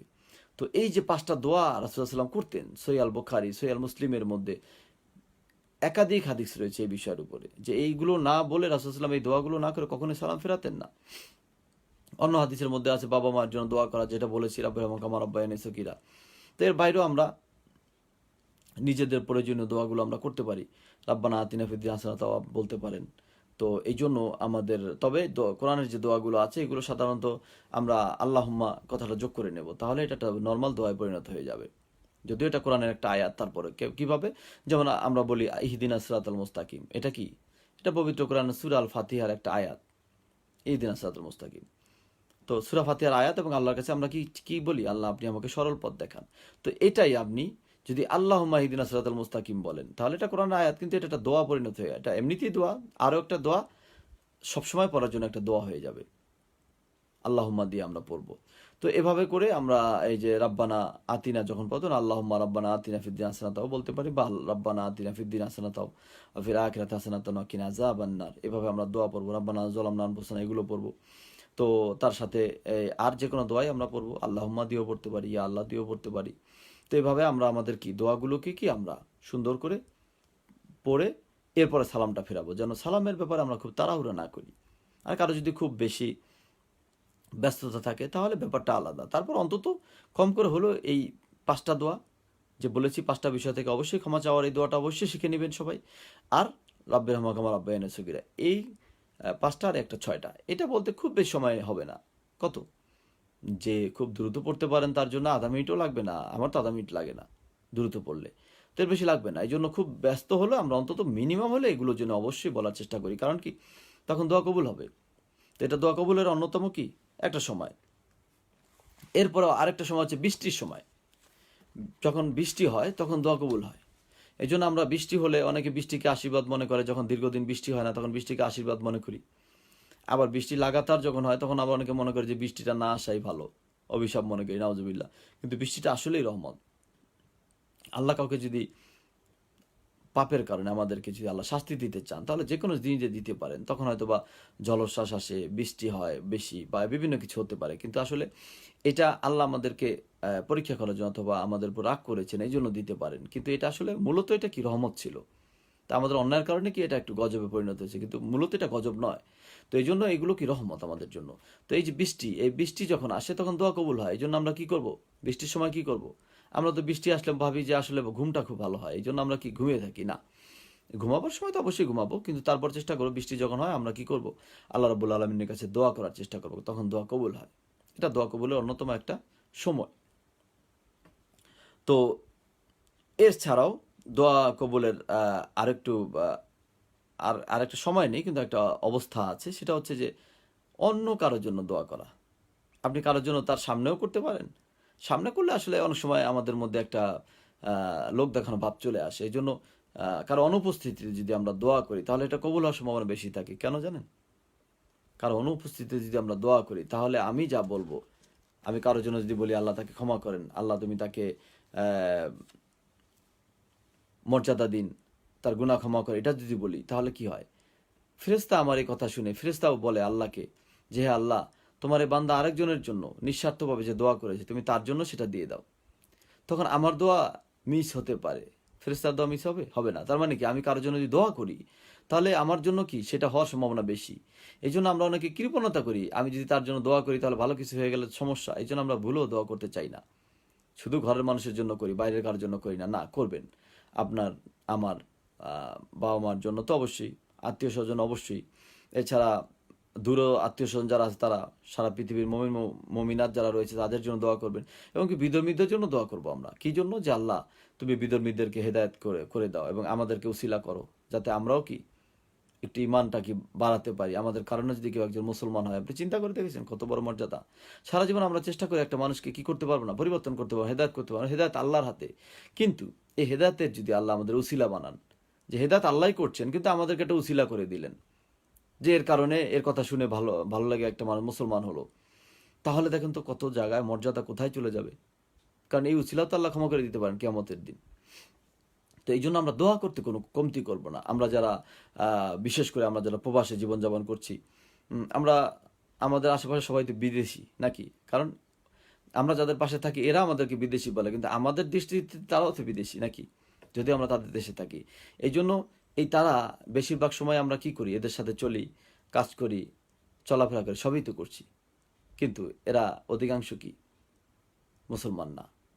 তো এই যে মুসলমান না, এই মানুষগুলো, এর মধ্যে কত কোয়ালিটি সম্পন্ন মানুষ আছে। বিশেষ করে আমরা জাপানে আছি, আমরা দেখি কত ভালো ভালো কোয়ালিটির মানুষ। ভালো ভালো বলতে কি মানে, ব্যক্তি জীবনে কোয়ালিটি সম্পন্ন মানুষের সংখ্যাই বেশি। আইন মানার প্রবণতা এদের মধ্যে বেশি। যেমনিভাবে আমরা এই দেশে থেকেও অনেক সময় সুযোগ পেলে আইন ভাঙি, ওরা অতটা আইন লঙ্ঘন করে না, কিন্তু হেদায়েত নাই। তো আমরা ভাষা যা পারি তারপর অত ভালো করে বুঝাতে পারি না, বা অনেকে আছি বুঝাতে পারলেও আমরা বলি না। আবার অনেকে মনে করে ধর্মীয় কথা বললে কি মনে করে, এই জন্য বলি না। এই জন্য অন্তত আমরা যদি আমাদের নিজের ভিতর থেকে বলতে না পারি, বা কিভাবে উপস্থাপন করব সেটাও বুঝতে পারছি না, তাহলে কি করতে হবে, আসেন মনে মনে আমরা সবাই দোয়া করি যে আল্লাহ আমার আশেপাশে যারা আছে অন্তত এই যে বিধর্মী যাদের সাথে আমরা কাজ করছি, এরা তোমার বান্দা, তুমি এদেরকে কত সুন্দর করে বানিয়েছো, আমাদের কত সুন্দর করে বানিয়েছো, তুমি এদেরকে কি হেদায়েত দিয়ে দাও, আর যদি তাদের হেদায়েতে আমাকে তুমি কাজে লাগাও, এভাবে আমরা বলি, তাহলে ইনশাআল্লাহ আল্লাহ হয়তো বা ব্যবস্থা করে দিতে পারে। কারণ রাসূল সাল্লাল্লাহু আলাইহি ওয়াসাল্লাম এর চরিত্র দেখে, রাসূল সাল্লাল্লাহু আলাইহি ওয়াসাল্লামের কাজ দেখে কত মানুষ মুসলমান হয়ে গেছে। সাহাবী রাদিয়াল্লাহু তাআলা আনহুমের আচরণ দেখে মানুষ মুসলমান হয়ে গেছে। তো আমাদেরকে আল্লাহ সেরকম আচরণ দিয়ে দিতে পারেন। তো আমাদের দ্বারা অনুপ্রাণিত হয়ে একটা মানুষ আল্লাহর হেদায়েতের পথে চলে আসতে পারে। তো এই জন্য আমরা যারা বিশেষ করে প্রবাসী আছি, আমরা বিধর্মীদের জন্য দোয়া করব যেন আল্লাহ তাদেরকেও কি করেন, হেদায়েত করেন। কারণ কার্পণ্য আমরা করব না, আর অন্যের জন্য আমরা দোয়া করবো। কেউ যদি বলে আমার জন্য দোয়া করেন, অবশ্যই করব। আর না হলে আমরা আমাদের নিকট আত্মীয়, অবশ্যই পরিবারের জন্য, প্রথমে নিজের জন্য, নিজের পরিবারের জন্য, এরপর নিকট আত্মীয়, বাবা মা তো আছেই, এটা সব নিজের, এরপরে নিকট আত্মীয় এবং দূরবর্তী আত্মীয় এবং সমস্ত মুমিন মুসলমান এবং আমার আশেপাশে যারা আছে পরিচিত জন, এদের জন্য আমরা সবার জন্য দোয়া করবো। তাহলে কি হবে, দোয়া কবুল হবে। এই জন্য অনুপস্থিত কারোর জন্য যদি দোয়া করা হয় তাহলে কি সেটা কবুল হওয়ার সম্ভাবনা বেশি থাকে। তো মোটামুটি সংক্ষিপ্ত আকারে এগুলোই বললাম। তো এটা যে অনুপস্থিতি দোয়া কবুল হয়, এটা একটা রেফারেন্স দিয়ে দিই, তাহলে আপনার বুঝতে সুবিধা। সেটা হচ্ছে কারো অনুপস্থিতিতে দোয়া করলে সেটা সেই দোয়া কবুল হয়, ঠিক এই কথাটাই রয়েছে হাদিসের মধ্যে। সেটা হচ্ছে জামিয়া তিরমিজির মধ্যে রয়েছে এবং আবু দাউদের মধ্যে রয়েছে। সুনান আবু দাউদের মধ্যে আপনার 1536 নম্বর হাদিস এটা, এবং মিশকাতুল মাসাবিও 2250 নম্বর যে হাদিসটা উদ্ধৃত করেছেন, সেই হাদিসটাও কি এটা, যে অন্য কারোর জন্য যদি অনুপস্থিতিতে দোয়া করে তাহলে সেটা কি কবুল হয়। তো এই জন্য আমি বিশেষ করে এই ইবাদত, দোয়া এবং আমল নিয়ে যে ধারাবাহিক আলোচনা চলছে, আজকে তৃতীয়, এবং আশা করি আজকে এই আলোচনার আর একটু কথা বলে আজকের আলোচনাটা শেষ করার চেষ্টা করব। তো ইনশাল্লাহ শেষ পর্বই হবে আজকে। তো সামনে অন্য কোনো বিষয় নিয়ে আবার আলোচনার চেষ্টা করবো ইনশাল্লাহ। তো আমরা বিশেষ করে শুরু থেকে যে কথাগুলো বলেছি, আমরা আলোচনাগুলো তিনোটা আলোচনায় আমরা বারবার শুনে আমরা চেষ্টা করব যে যেই সময়গুলো আমাদের ইবাদত কবুল হবে, সেই সময়গুলোকে আমরা ইবাদত করার জন্য। কারণ আমি যেগুলো উদ্ধৃত করেছি এগুলো সব হাদিসের রেফারেন্স রয়েছে, হাদিসের রেফারেন্সের বাইরে একটা কথাও কি বলিনি। সময়ের অভাবে একাধিক উদ্ধৃতি দিতে পারিনি, কিন্তু মোটামুটি অধিকাংশ উদ্ধৃতি কি দেওয়ার চেষ্টা করেছি এবং এগুলো হাদিসে রয়েছে।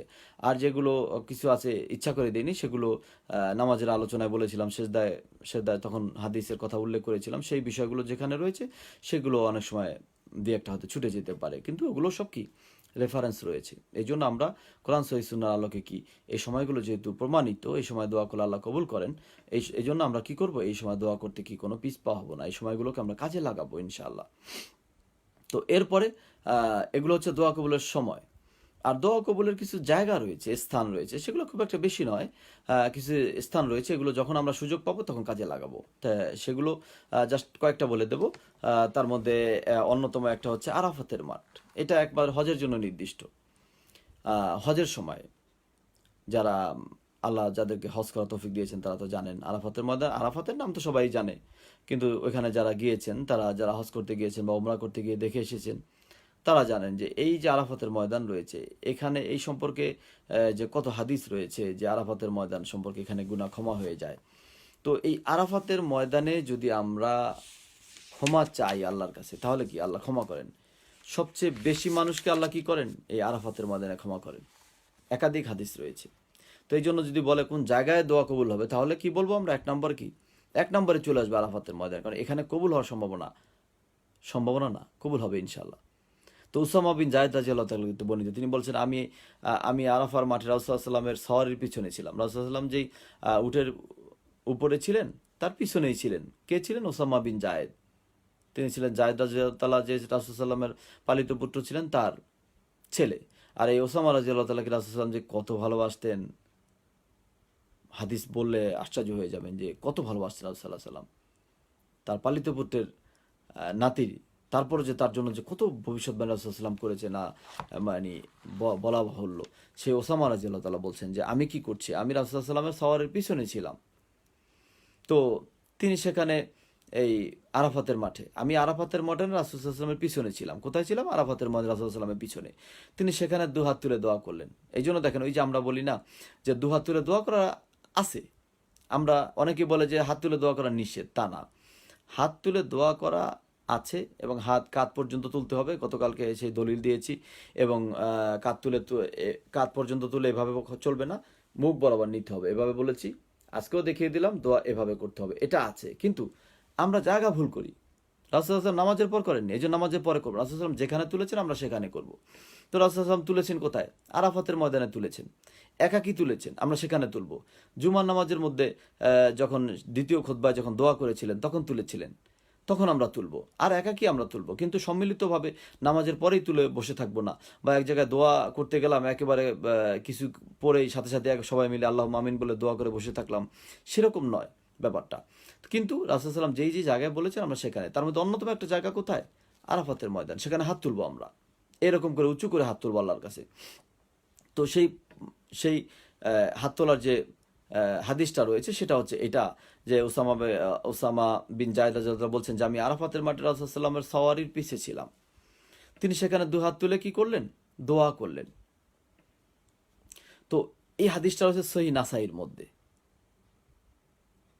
সহিহ নাসাইর আপনার 3011 নম্বর হাদিস যে রয়েছে সেই হাদিসটা এরকম। এবং অন্য হাদিস, আরেকটা হাদিস রয়েছে সেখানে আল্লাহ তাআলা আরাফাতের দিন মানুষকে সবচেয়ে বেশি জাহান্নাম থেকে মুক্তি দেন, এবং ওই সময়টাতে আল্লাহ কি করেন? যখন হাজিগণ যখন আরাফাতের ময়দানে সমবেত হন তখন আল্লাহ তাদেরকে উদ্দেশ্য করে, তাদেরকে দেখে ফেরেশতাদের উদ্দেশ্য করে বলেন, গর্ব করে বলেন যে এই সকল মানুষ আরাফাতে কি চায়। আল্লাহ জানেন কিন্তু যে আমার কাছে এরা ক্ষমা চাইতে আসছে, তারপর ওই যে ফেরেশতারা বলছেন যে আল্লাহ এদেরকে, আপনি কাদেরকে আবার বানাবেন, তারা আপনার কথা শুনবে না, ফেতনা ফাসাদ করবে। এই জন্য আল্লাহ কি করেন? আমাদের সব ভালো কাজে কি ফেরেশতাদেরকে, আমরা যখন ভালো কাজ করি আল্লাহ এত খুশি হন যে ফেরেশতাদের ডেকে ডেকে বলেন দেখো। তো ঠিক আরাফাতের ময়দানে যখন হাজিরা যখন উপস্থিত হয়, যখন আল্লাহর কাছে ক্ষমা চায় যে লাব্বাইক আল্লাহুম্মা লাব্বাইক, লাব্বাইক লা শারীকা লাকা লাব্বাইক, ইন্নাল হামদা ওয়ান নি'মাতা লাকাল মুলক লা শারীকা লাকা লাব্বাইক, এই যে বলে আল্লাহর কাছে যে আল্লাহ আপনার কোনো শরীক নেই, আপনি মহান, আপনার প্রশংসা, আমি হাজির আল্লাহ আপনার কাছে। তো এই যে আরাফাতের ময়দানে বলে আরো কত দোয়া রয়েছে, শেষ নেই আরাফাতের ময়দানে, আপনি যা ইচ্ছা তাই বলতে পারেন আল্লাহ রাব্বুল আলামিনের কাছে। তো তখন কি হয়? আল্লাহ গর্ব করেন, ফেরেশতাদেরকে ডেকে আল্লাহ সামনে গর্ব করে বলেন যে এই সকল মানুষ কি চায়, আল্লাহ জানেন কি চায়। তারপর আল্লাহ বলছেন ফেরেশতাদেরকে এরা কি চায়, এটা বলে আবার আল্লাহ বলছেন তারা যা চায় তাই দেওয়া হবে। তো এই জন্য আরাফাতের ময়দানে কি জায়গা হিসাবে এটা দোয়া করলে কি কবুল হয়। এই জন্য কোন কোন জায়গায় কবুল হয়, তার মধ্যে অন্যতম কি আরাফাতের মাঠ। এরপরে এটাও মক্কায় রয়েছে। আসলে মূলত তিনটা জায়গায় কি মক্কায়, বিশেষ করে দোয়া কবুলের জায়গাগুলো হাদিস, সহিহ হাদিস দ্বারা প্রমাণিত যেগুলো। আর আরেকটা রয়েছে সাফা মারোয়ার উপরে, সাফা মারোয়ার পাহাড় রয়েছে। আমরা হয়তো যারা মক্কায় যাইনি তারা হয়তো ধারণা করছি যে কি কত বড় বড় পাহাড় যেন রয়েছে সেখানে গিয়ে। আসলে এটা এখন আধুনিক উন্নয়নের ফলে এটা এমন হয়েছে যে দেখলে বোঝা যায় না। এই তো এই জন্য মক্কার যে কাবা ঘরটা রয়েছে, কালো ঘরটা, তার থেকে চারদিকে ঘোরার জায়গা রয়েছে, তারপরে একটু মসজিদের কম্পাউন্ড রয়েছে, তার পাশেই হাজার আসওয়াদটা যেখানে রয়েছে ঠিক বরাবর একেবারে পিছনের দিকে গেলে কি আপনার সাফা মারোয়া পাহাড় রয়েছে। তো যারা আলহামদুলিল্লাহ হজ করার সুযোগ হয়েছে তো সবাই জানেন এগুলো, আর যারা জাননি তারা ইনশাল্লাহ আল্লাহর কাছে বলেন যে আল্লাহর জন্য আমাদেরকে ওই জায়গায় যাওয়ার সুযোগ করে দেন ইনশাল্লাহ। তো সেখানে সাফা মারোয়া রয়েছে। তো ওই সাফা মারোয়া পাহাড়, ওইখানে যখন আমরা সাই করব মানে দৌড়াবো যখন, তখন হাত তুলে দোয়া করতে হবে। ওইখানে হাত তুলে দোয়া করা যায় এবং সেটা আল্লাহ কি কবুল করেন। তো এই জন্য যদি বলে যে যা কোন জায়গায় দোয়া করলে আল্লাহ কবুল করবেন, তাহলে কি প্রথমে আরাফাতের ময়দান, এরপরে কি সাফা মারোয়া।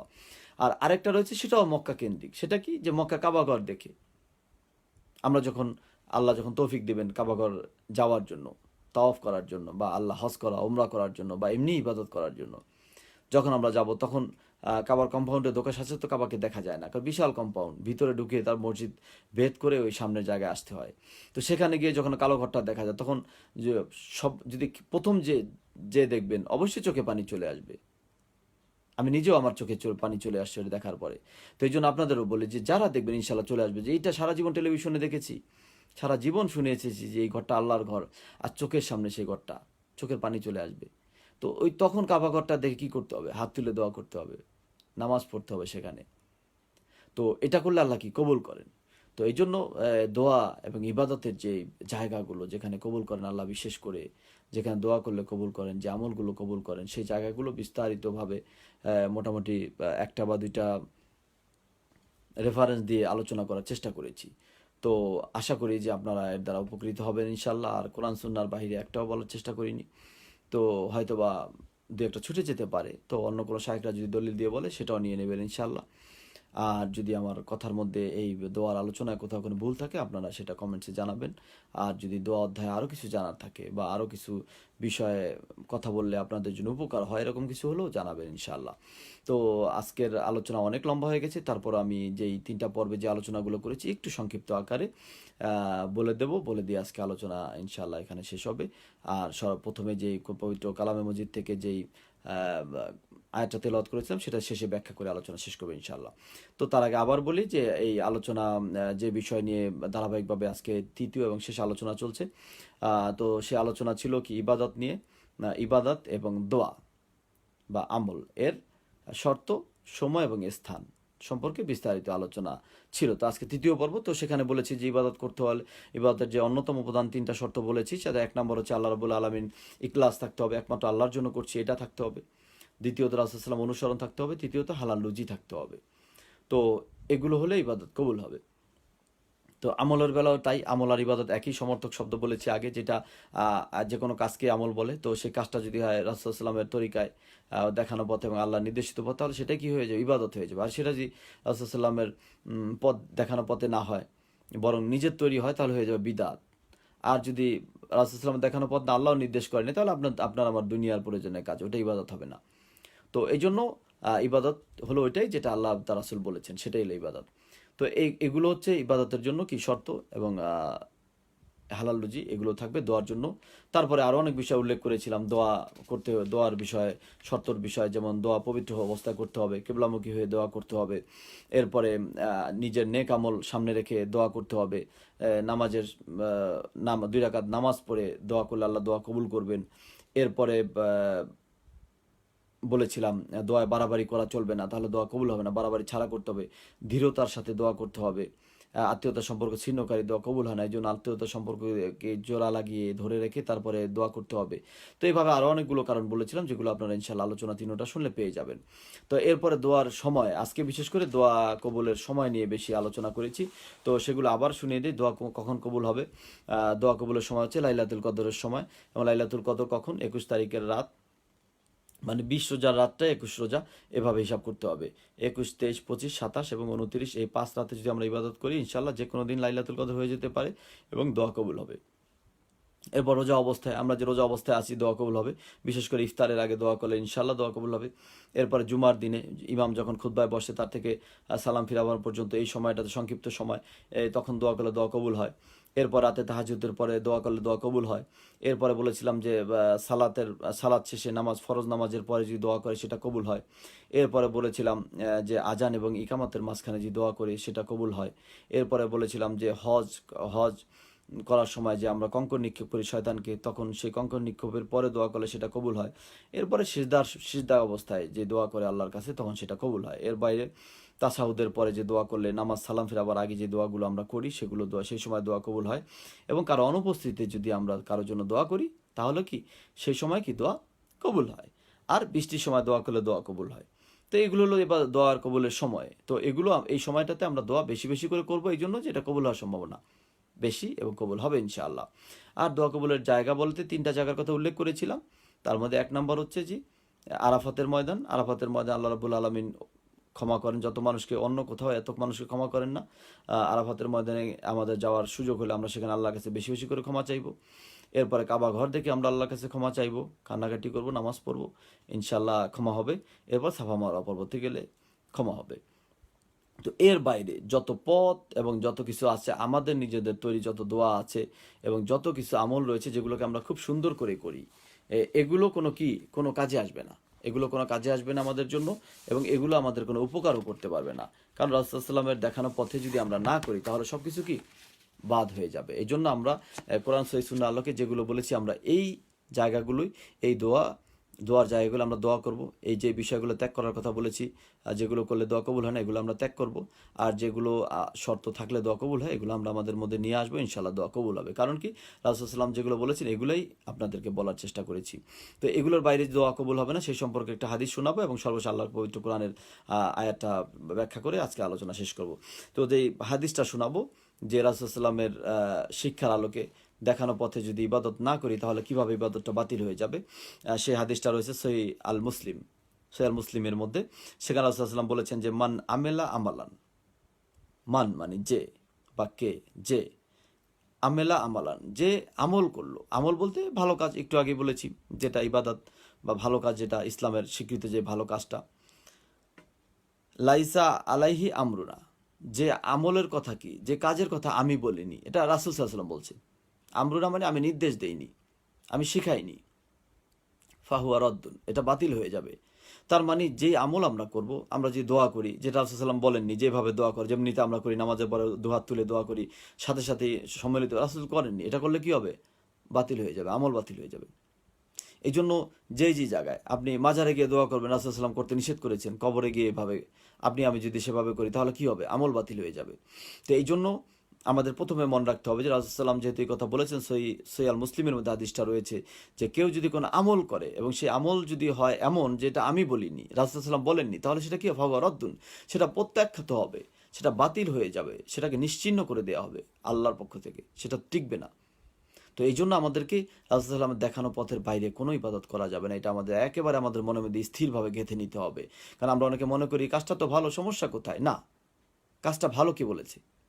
আমি আপনি বলছি সেটাই হয়ে যাবে? না, রাসূল সাল্লাল্লাহু আলাইহি ওয়াসাল্লাম বলতে হবে।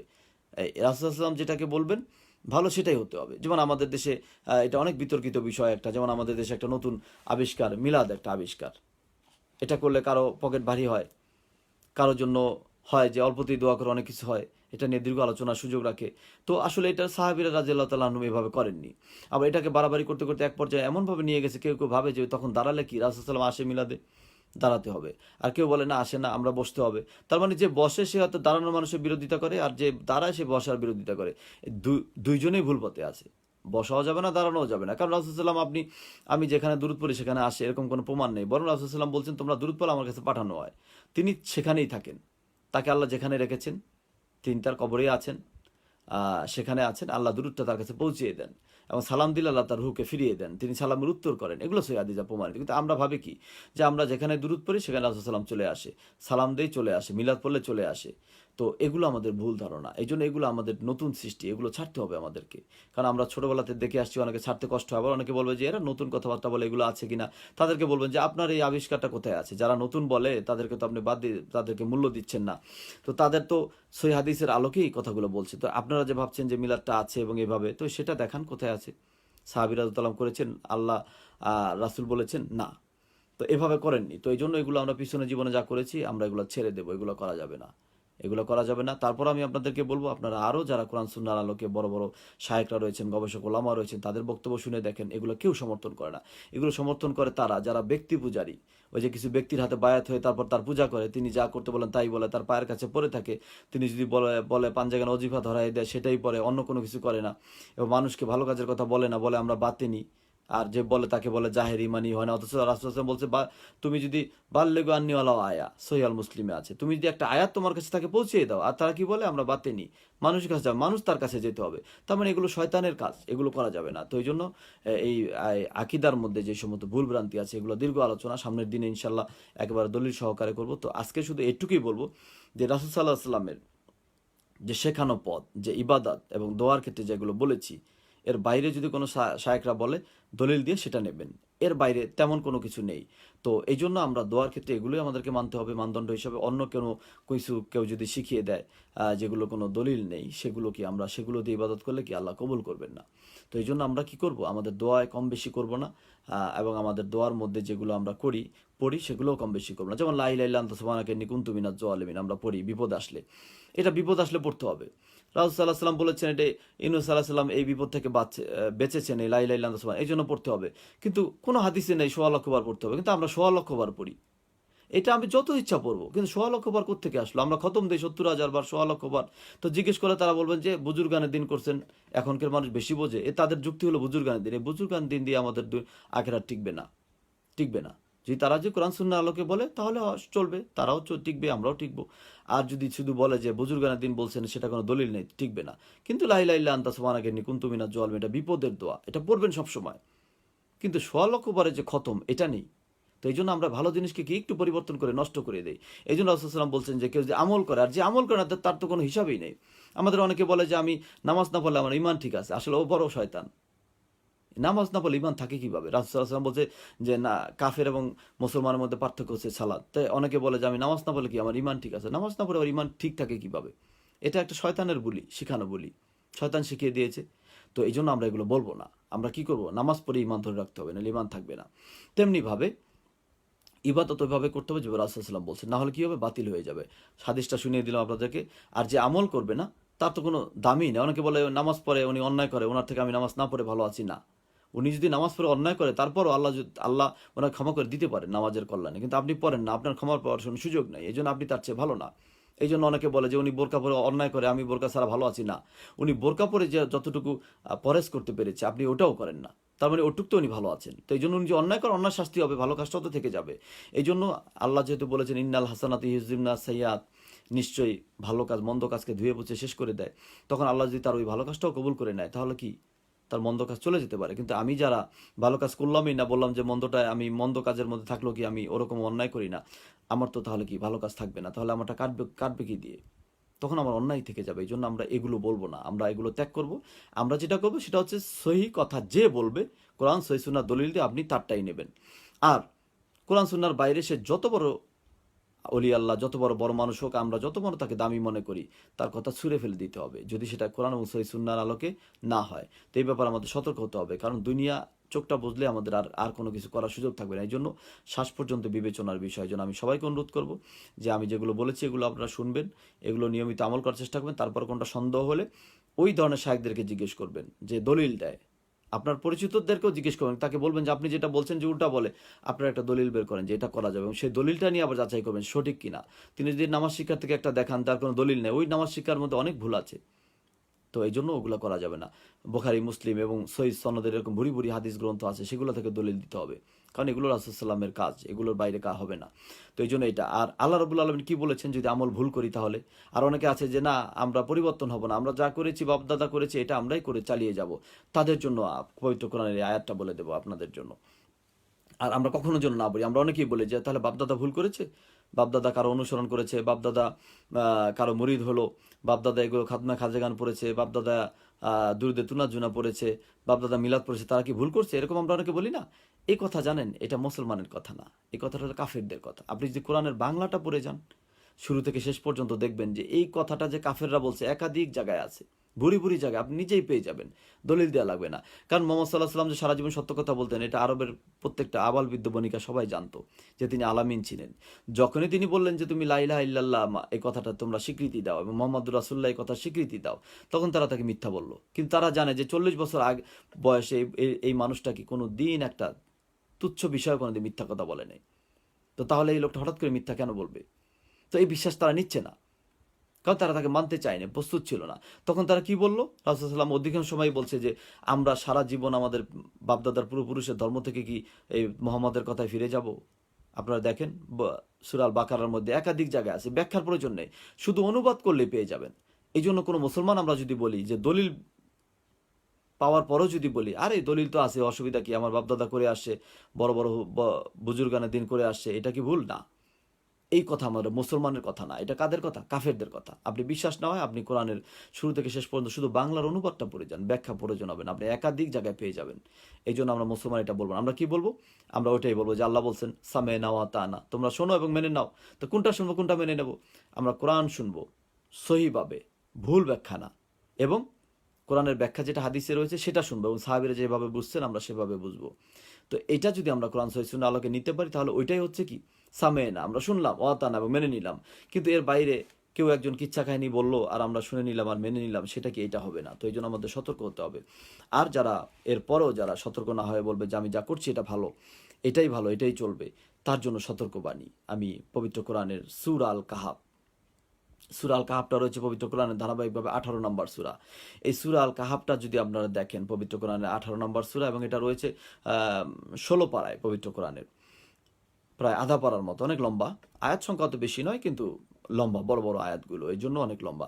তার 102 নম্বর আয়াত থেকে 105 নম্বর আয়াত যদি একটু পড়েন, শুধু অনুবাদটা পড়লে আপনি দেখবেন আল্লাহ কি বলছেন। আমি শুনিয়ে দিই আপনাদেরকে। কুল, আল্লাহ বলছেন, কুল বলতে কেন রাসূল সাল্লামকে উদ্দেশ্য করে আল্লাহ বলছেন, কুল হে রাসূল, হাল নুনাব্বিউকুম বিল আকসারিন আমালান, হে রাসূল আমি কি আপনাকে জানাবো না কারা তাদের আমলের ব্যাপারে আকসারি না মানে ক্ষতির মধ্যে রয়েছে, আমল করে কিন্তু ক্ষতির মধ্যে আছে, আমল করে কোনো লাভ নাই, ওই বহুত আমল করতেছে রাসূল সাল্লাল্লাহু আলাইহি ওয়াসাল্লাম তরিকা করছে না, তাদের ব্যাপারে আল্লাহ বলছেন যে কুল হে আল্লাহর রাসূল, হে রাসূল আমি কি আপনাকে জানিয়ে দেবো না, হাল মানে কি, আমি কি নুনাব্বিউকুম, আমি কি আপনাকে খবর দেব না, আমি কি আপনাকে জানিয়ে দেব না, আমি কি জানিয়ে দেব না, বিল আকসারিনা আমালান, আমলের নুকসানির ব্যাপারে, যারা আমল করেও ক্ষতিগ্রস্ত এদের ব্যাপারে কি আমি আপনাকে জানাবো না হে রাসূল। আল্লাহ বলছেন, আল্লাহ প্রশ্ন করছেন, প্রশ্ন করে আল্লাহ নিজে উত্তর দিচ্ছেন, কি বলছেন আল্লাহ, আল্লাযীনা দাল্লা সাইয়ুহুম ফিল হায়াতিদ দুনিয়া, তারা কারা, যাদের প্রচেষ্টা দুনিয়াতে, সমস্ত প্রচেষ্টা কি আল্লাহ বলছেন এখানে যে তাদের আল্লাযীনা দাল্লা সাইয়ুহুম ফিল হায়াতিদ দুনিয়া, তাদের সমস্ত দুনিয়ার চেষ্টা প্রচেষ্টাকে বিফলে চলে যায়। দল্লা মানে কি, তাদের মানে বিভ্রান্তিতে চলে যায়, বিচ্যুত তার সমস্ত যে চেষ্টা প্রচেষ্টা যা কিছু করতো, সংগ্রাম, সমাজ, সঠিক পথ থেকে তারা কি বিচ্যুত থাকতো, তারা যেটা ভালো মনে করতো সেটাকেই তারা ভালো মনে করে যেত।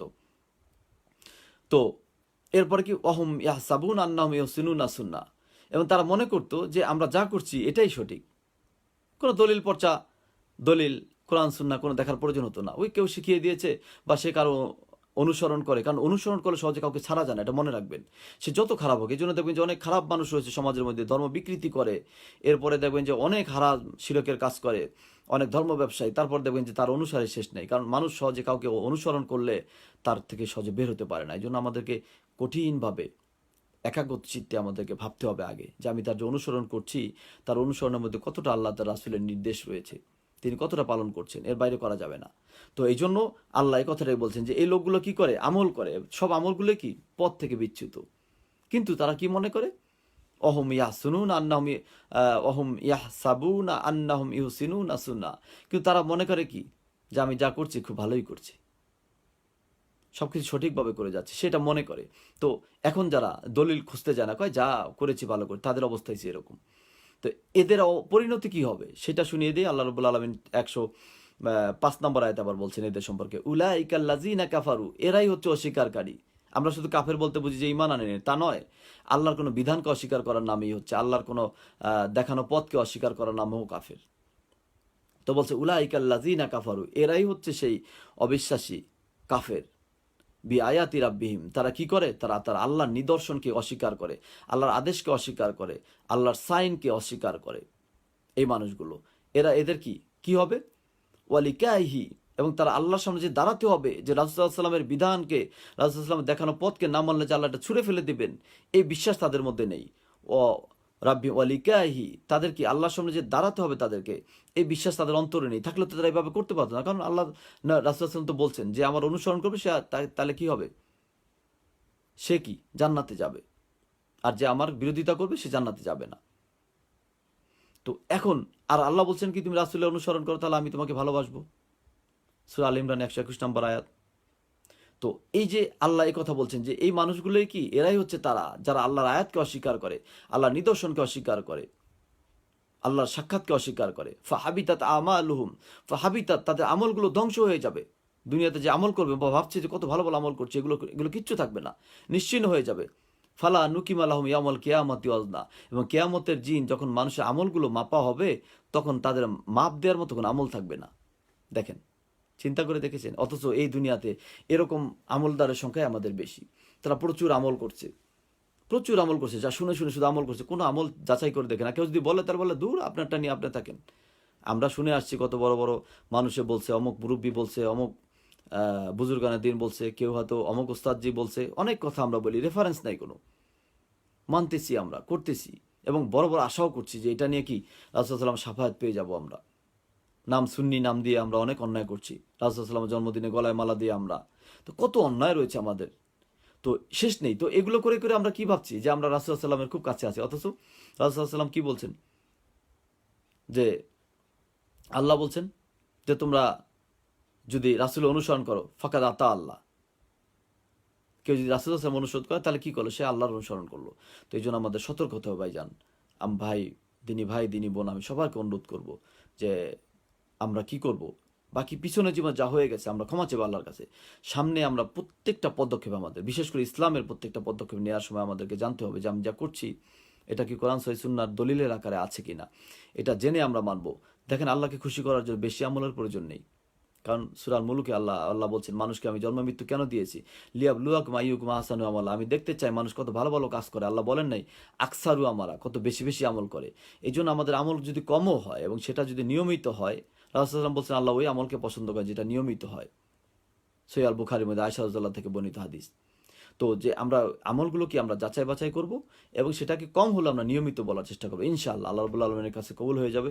এই ছোট একটা আমল কবুল হলে আল্লাহর দয়া পেয়ে ইনশাআল্লাহ জান্নাতে যাওয়া যাবে। আর হাজারো আমল নিয়ে যাব যেগুলো কোনো দলিল থাকবে না, আখিরাতে কি হবে? আল্লাহ বলছেন তাদের কি হবে?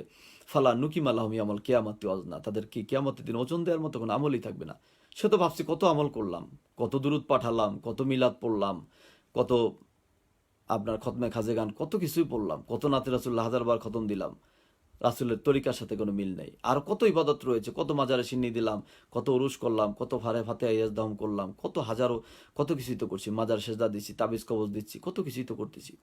সে তো ভাবতেছি খুব ভালো কিছু করে ফেলছি। তো এগুলো কোরআন এবং সুন্নাহর সাথে কোনো মিল নেই এগুলো। তো এই জন্য আমাদেরকে এগুলো ছাড়তে হবে। আপনাদের বলি যে অনেকেই যারা এগুলো অনুসরণ করেন তাদের কাছে আমার কথাগুলো শুনতে খারাপ লাগবে। আসলে আমি আপনাদেরকে বিভ্রান্ত করতে চাই না, নিজেও বিভ্রান্ত হতে চাই না। কারণ আখেরাত খুব কঠিন জায়গা। এই জন্য আপনারা আমার জন্য দোয়া করবেন যে আল্লাহ আমাকেও সহি বুঝ দান করে এবং আমিও আপনাদের জন্য দোয়া করব, যে কারণ এর চেয়ে কোনো মূল কোনো কথা নেই। কারণ যে কোনো সময় আল্লাহ আমাদেরকে যদি ডেকে নিয়ে যান, আর যদি আমরা পরিবর্তন হতে না পারলাম তাহলে আর কোনো সুযোগ থাকবে না।